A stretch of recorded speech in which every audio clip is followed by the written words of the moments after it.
Good morning 10th class. Newlands law of octaves के बाद जो आज का नेक्स्ट टॉपिक करते हैं वो आपके पास आता है मेंडलीव पीरियोडिक टेबल। और लास्ट हमने किया था न्यूलैंड्स लॉ ऑफ ऑक्टेव। उसके अंदर हमने क्या रीड आउट किया था कि 56 एलिमेंट उसने ये बताया था कितने एग्जिस्ट करते हैं नेचर के अंदर, और उसने ये भी बोला था कि आगे फ्यूचर के अंदर और एलिमेंट्स की स्टडी भी नहीं होगी। ठीक है, तो ये जो इसकी लिमिटेशन है, अब यहाँ से आपके माइंड में अगर ये आए कि ये बार बार और इतने लाज क्यों आ रहे हैं, तो बेटा ये क्यों आ रहे हैं क्योंकि जैसे देखो डोबरनियर का किया, ऑक्टेव का किया, डोबरनियर ने प्रॉपर नहीं बताया, ऑक्टेव ने भी प्रॉपर नहीं बताया। अब मेंडलीव जो है ये भी प्रॉपर नहीं बता पाएगा, इसके बाद फिर से आ जाएंगे।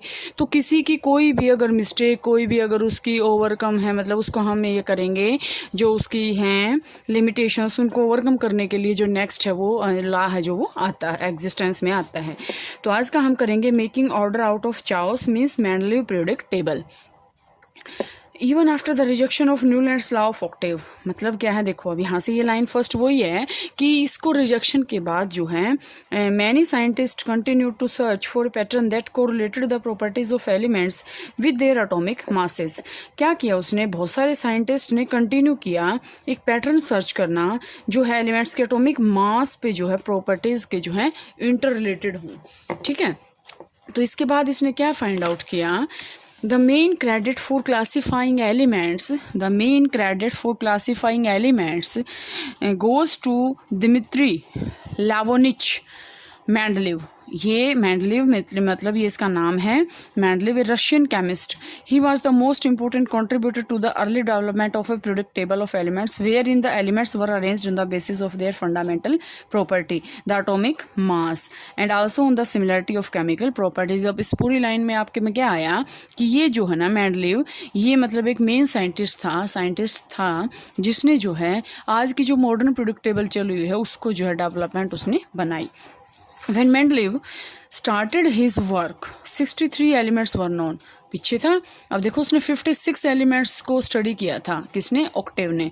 जो मेंडलीव जो इसका लॉ था न्यूलैंड लॉ ऑफ ऑक्टेव, ठीक है, न्यूलैंड ने जो है 56 को किया था। लेकिन जब मेंडलीव ने अपना एक्सपेरिमेंट स्टार्ट किया तो उस टाइम तक 63 एलिमेंट्स को उसने मतलब जान चुका था वो।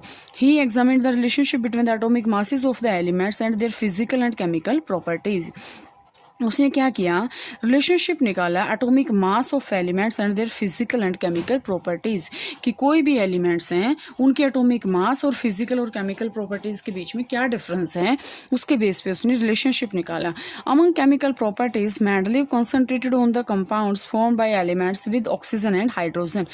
मतलब मेंडलीव ने क्या किया, केमिकल प्रॉपर्टीज़ में उसने क्या किया, मेंडलीव ने कंसंट्रेट किया, मतलब उसी के ऊपर फोकस किया, किसके ऊपर, on the compounds formed by the elements with oxygen and hydrogen. उन एलिमेंट्स के ऊपर उसने कंसंट्रेट किया जो ऑक्सीजन और हाइड्रोजन से मिलके बनी हुई हैं। He selected hydrogen and oxygen as they are very reactive and formed compounds with most elements. उसने ऑक्सीजन और हाइड्रोजन को ही क्यों किया, क्योंकि ये क्या है, बहुत ही रिएक्टिव है। ऑक्सीजन देखो मोस्टली जो है हर एक चीज़ के साथ रिएक्ट कर देती है, और हाइड्रोजन अगर हम देखें तो मोस्टली जो एलिमेंट्स है वो हाइड्रोजन के साथ मिक्सअप मिलते हैं, तो वेरी रिएक्टिव होते हैं, और कंपाउंड्स जो है सभी एलिमेंट्स के साथ कंपाउंड्स की फॉर्मेशन जो है वो कर लेते हैं ये। द फॉर्मूले of the hydrides and oxide. अब हाइड्राइड्स क्या होते हैं, हाइड्राइड्स आपके पास क्या आएंगे स्टूडेंट्स, देखें ध्यान से, हाइड्राइड्स आपके पास आएंगे हाइड्रोजन के, हाइड्रोजन से मिलके जो बनते हैं उसको हम बोलते हैं हाइड्राइड्स, ठीक है, और जो ऑक्सीजन से मिलके बनते हैं उसको बोलते हैं हम ऑक्साइड्स। ठीक है,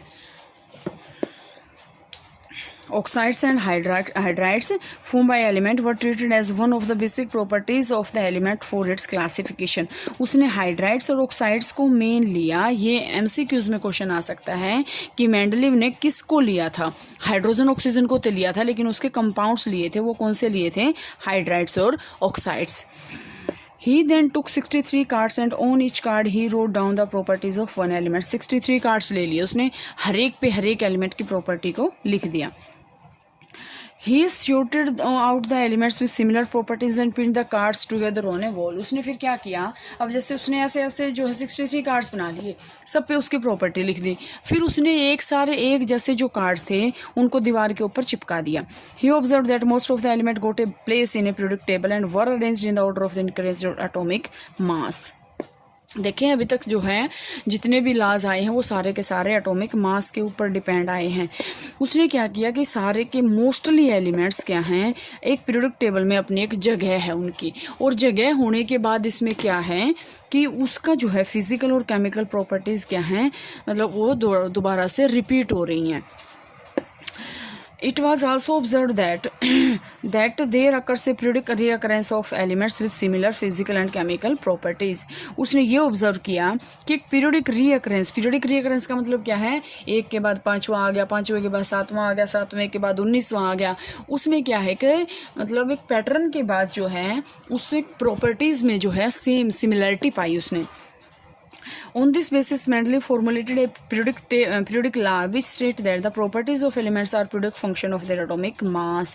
ये आपसे क्वेश्चन पूछा जा सकता है कि मेंडलीव ने क्या बताया था। तो मेंडलीव का पीरियोडिक टेबल क्या थी, उसने क्या बताया था, properties of elements are periodic function. Periodic function का मतलब क्या है कि एक सर्टेन इंटरवल के बाद जो प्रॉपर्टीज है उसका जो है रिपीटेशन होना of their atomic mass। Mendeleev periodic table contains vertical column called groups and horizontal rows called periods। उसने जो है यहाँ पे देखो, ये आपके पास Mendeleev periodic table है।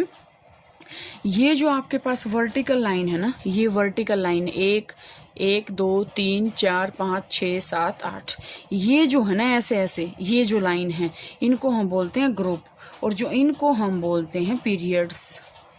ठीक है, ये यहाँ से अगर हम यहाँ जा रहे हैं तो हम पीरियड्स के अलोंग जा रहे हैं, ऊपर से अगर हम नीचे आ रहे हैं तो हम ग्रुप के अलोंग चल रहे हैं।